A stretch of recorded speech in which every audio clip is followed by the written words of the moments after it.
Bonjour, bienvenue dans l'épisode 21 de Dessine-moi un divan, le podcast pour penser la psychanalyse autrement.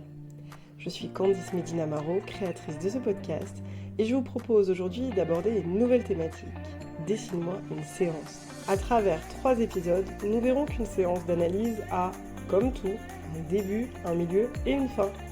Aujourd'hui, on va parler du début d'une séance d'analyse. Vous êtes prête ? Vous êtes prêts ? L'aventure nous attend. C'est parti !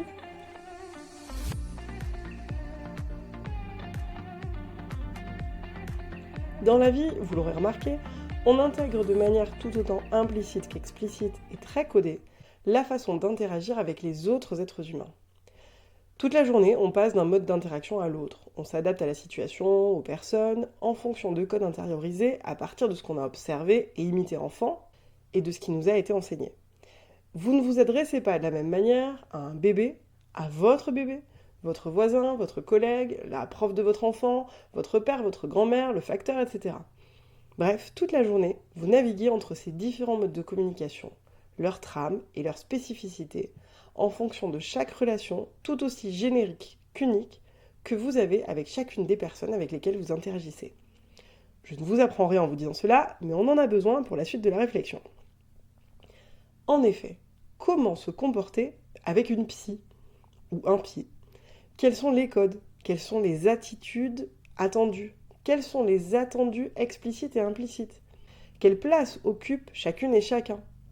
On ne peut complètement pas se passer des usages sociaux, ne serait-ce que pour les premiers contacts, pour prendre le premier rendez-vous par exemple. Mais il en va différemment lors des séances. Je m'explique. Bien sûr, généralement on se dit bonjour. Mais ensuite, généralement, on zappe les usages sociaux usuels. Cette relation, la relation analytique, ne ressemble à aucune autre connue. Dans aucune autre relation, vous ne parlez que de vous, de votre histoire et de celles et ceux qui la composent, sans une écoute un minimum réciproque de celle de l'autre. Enfin, normalement. On n'est pas non plus dans une relation thérapeutique avec un soignant qui vous écoute exprimer votre demande et vos besoins, vous pose des questions, puis vous donne des conseils, un traitement ou un protocole à suivre. On est bien dans une relation asymétrique, comme je l'ai abordé dans les épisodes précédents. Et là, rien de neuf non plus, car beaucoup, si ce n'est toutes les relations humaines, sont plus ou moins asymétriques. Cependant, même si vous avez l'habitude de relations asymétriques de type soignant-soigné par exemple, que vous savez plus ou moins interagir avec un nouveau dentiste ou une nouvelle dermatologue, la relation analytique ne rentre pas dans ces cadres habituels. Bien sûr, on se dit bonjour. Et au premier rendez-vous, généralement, l'analyste en face de vous va vous demander ce qui vous amène. À partir de là, et des autres séances, bien sûr on va continuer à se dire bonjour, mais les usages sociaux habituels du type « Comment allez-vous ? Bien, merci, et vous ?» on les laisse de côté. Enfin, parfois, moi je les laisse de côté en tout cas. Pourquoi donc ? Non pas parce que je suis particulièrement rebelle aux usages de la politesse, ils ont leur utilité, mais parce que l'interaction psychanalytique, la relation psychanalytique, se joue ailleurs. Je m'explique. Si on part sur ces débuts assez banals, bonjour, bonjour, comment allez-vous ? Bien, merci, et vous ? Bien, mal, etc. Bon, dans une certaine mesure, on trace un rail. Or, en séance, il s'agit de laisser surgir ce qui vient, et non pas de parler de la pluie et du beau temps, ni de savoir si ça va ou si ça va pas. Ou alors, c'est pour cela poser vraiment cette question. Comment ça va ? Si on laisse résonner cette question, il est impossible d'y répondre en un mot. Car il faudrait appréhender chacune et l'ensemble des dimensions de la vie d'une personne, avec toute la complexité des sentiments et pensées qui la traversent. Essayez de vous poser à vous-même vraiment la question, là, maintenant, tout de suite. Comment allez-vous ? Vous verrez qu'il est impossible d'y répondre de manière close et simple. Donc cette question, je la laisse de côté. D'ailleurs, quand une personne me demande, et ça arrive au début d'une séance, « Comment allez-vous ?» je réponds « Très bien, merci ». Et je lui laisse la place, sans poser en retour cette question. Je lui laisse la place pour parler de ce qui lui vient, de ce qu'elle veut, sans qu'on s'embarrasse de l'usage selon lequel, quand quelqu'un demande si ça va, on répond oui et vous, sans même écouter, comme une ponctuation finalement. Or là, justement, il s'agit de parler et d'être écouté. Il s'agit pour l'analysante ou l'analysant de laisser surgir sa parole, et pour l'analyste de l'écouter. Et ce n'est pas moi qui sais ce dont il convient de parler, je n'en sais rien. C'est la personne qui vient travailler sur son histoire et ses récits qu'il sait, même quand elle ne le sait pas à l'avance. D'ailleurs, c'est amusant car parfois, certaines personnes préparent leur séance.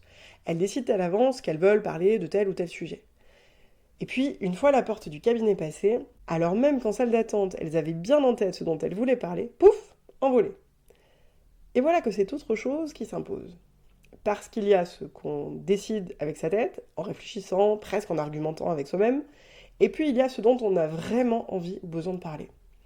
Et comme on est bien fait, oui oui, je le répète au cas où vous en doutiez, vous qui écoutez cet épisode, vous êtes bien faite, vous êtes bien fait. Donc comme on est bien fait, on ne parle pas de ce dont on n'est pas en mesure encore de parler. Et on parle de ce qui est urgent, quand bien même on n'avait pas pressenti cette urgence. Pour pouvoir parler de quelque chose, il faut que certains ingrédients soient réunis afin d'être en mesure de traverser ce que ça va faire surgir. Ces ingrédients ne tiennent pas uniquement à la personne, mais au contexte dans lequel elle se trouve. Il faut pouvoir avoir au moins une personne sur qui compter, et un ou une psy avec lequel ou laquelle ça le fait. Il faut être dans un moment de sa vie où on est en mesure, notamment parce que le contexte s'y prête, de se dire les choses à soi-même. Et puis, il faut quand même avoir envie de se les dire.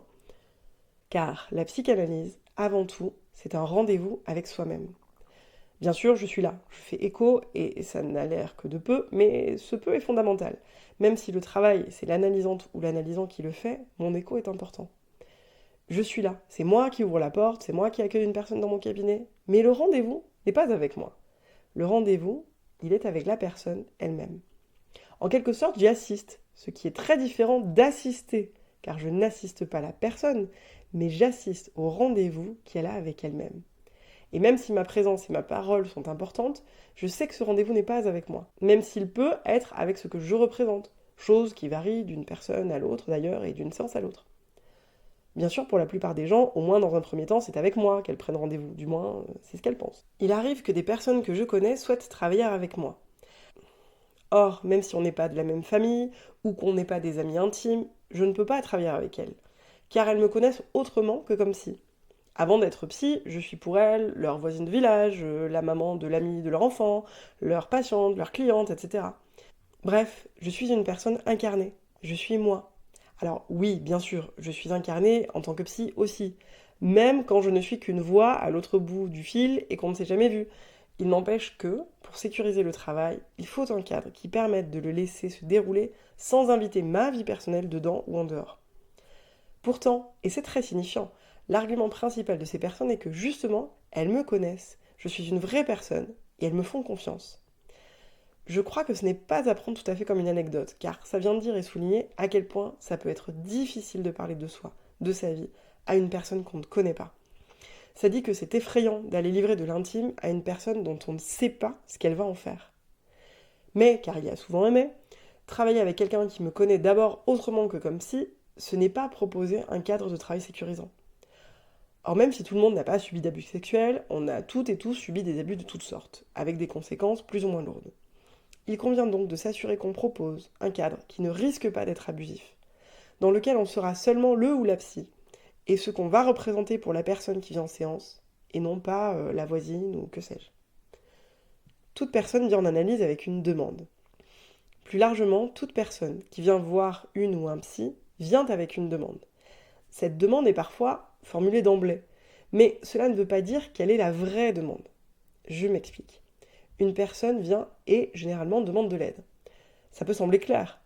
Or, ça ne va pas de soi de savoir quelle aide exactement cette personne demande, ni pourquoi elle demande de l'aide d'ailleurs, et pas autre chose, ni si elle demande vraiment de l'aide. Qu'est-ce qu'il y a dans cette demande? À quoi ça renvoie? C'est en ne prenant pas la demande au pied de la lettre que cette personne va pouvoir la mettre en travail et dire ce qu'elle a véritablement à dire et mettre en travail. De fait, une même demande, une demande d'aide par exemple, faite par 10 personnes, représentera 10 demandes différentes en réalité. Il ne s'agit donc pas de balayer une demande d'aide, mais d'écouter ce qui se dit vraiment dedans. D'ailleurs, certaines personnes viennent en disant qu'elles ne veulent ni aide ni solution, que ce n'est pas cela qu'elles recherchent en venant me voir. Bref, chaque personne vient avec une demande, des demandes même, qu'elles expriment en séance et que j'écoute. Mais ces demandes et ces paroles s'adressent à d'autres, à leurs parents, leurs proches, etc., à elles-mêmes. Et ça aussi, c'est à entendre. La série En thérapie a eu, entre autres, 2 effets. Le premier, celui de dédramatiser le fait d'aller voir un ou une psy et à encourager certaines personnes à se lancer dans une psychanalyse ou une psychothérapie. Le deuxième, c'est que certaines personnes se sont dit mais moi je ne sais pas quoi dire parfois, et dans la série, les gens savent toujours quoi dire. Il y a deux choses qui découlent de cette observation. La première, c'est que si la série était réaliste, il y aurait des silences plus ou moins longs, et que non seulement beaucoup commenceraient leur séance en disant je ne sais pas de quoi parler aujourd'hui, mais que souvent, elles diraient aussi je ne sais pas quoi dire. Ce qui fit dire à une spectatrice de la série bah, je suis une mauvaise analysante, je ne sais pas quoi dire tout le temps là, comme les personnes dans la série. Bah oui, non, bah en fait c'est écrit, donc c'est plus facile. Ceci dit, ça nous a amené sur ce que ça représente pour elle d'avoir l'impression qu'elle n'est pas une analysante comme il faut, et plus largement de ne pas être comme il faut. Et donc on a très vite laissé la série derrière et élaboré cette réflexion-là. Je ne sais pas quoi dire. Qu'est-ce qui vous passe par la tête, là, tout de suite, maintenant? Et même si ça vous semble inintéressant, partez sur ça. On verra bien où ça vous mène. Un détail, un air de chanson qui traîne dans la tête, le regard qui se pose ce jour-là sur tel endroit de la pièce, tel objet. Un mot qui vient, un souvenir, une idée. Peu importe de savoir si c'est potentiellement intéressant ou pas. Vous ne savez pas à l'avance où va vous mener cette réflexion. Et tant mieux. C'est une aventure. Et comme toute vraie aventure, on ne sait pas où elle mène, on explore. Or si quand une analysante ou un analysant dit je ne sais pas quoi dire et que je propose un sujet ou de revenir sur ce dont on a parlé à la dernière séance, alors c'est moi qui prends le pouvoir. C'est moi qui prends la parole. Or, le rendez-vous n'est pas avec moi. Il est avec la personne qui vient en séance. Il est un rendez-vous avec elle-même. Je vous propose qu'on ponctue là-dessus. Et d'ici la prochaine fois, je vous souhaite de belles explorations.